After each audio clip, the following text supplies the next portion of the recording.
Pandya store next week எப்பவும் எல்லாரும் வீட்டில் அதை பற்றி யோசிச்சுட்டு இருக்கிறதுனால சும்மா தேவையில்லாமல் இப்படி யோசிச்சுட்டே இருந்தால் ஒன்றும் ஆக போகிறதில்ல. அதனால் எல்லாருமே அவங்கவுங்க வேலையை பார்க்கலாம் இல்லையா அப்படின்ற மாதிரி மயிலு சொல்லிட்டு இருக்காங்க. அத்தை சும்மா அதை பற்றி யோசிக்க வேண்டாம் அத்தை, நீங்கள் சாப்பிட்டு படுத்து தூங்கி ரெஸ்ட் எடுங்கன்றாங்க. ஆமாம், சாப்பாடு ஒன்று தான் இங்கே முக்கியமாக பாருன்றாங்க. அவன் எங்களோட தலையில் எவ்வளோ பெரிய குண்டை இறக்கிட்டு போயிட்டான், நீ என்னடனா சாப்பிட சொல்லிட்டு இருக்கேமான்றாங்க.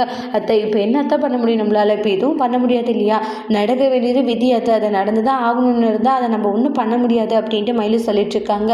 கூடவே இருந்து எங்களை இந்த அளவுக்கு முதுகில் குத்தி எங்களை ஏமாத்திட்டானே அப்படின்ட்டு ஃபீல் பண்ணிட்டு இருக்காங்க.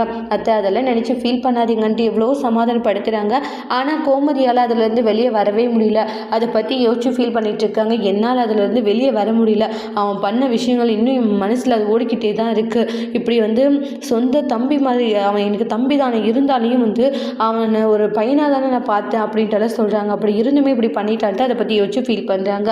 அடுத்து நம்மளோட செந்தில் இருந்துட்டு நான் மாமாவுடைய கடையை எரிச்சிடலான்னு இருக்கேன் அப்படின்ட்டு அவங்களுடைய அண்ணங்கிட்ட சரவணன் கிட்ட சொல்லுவாங்க.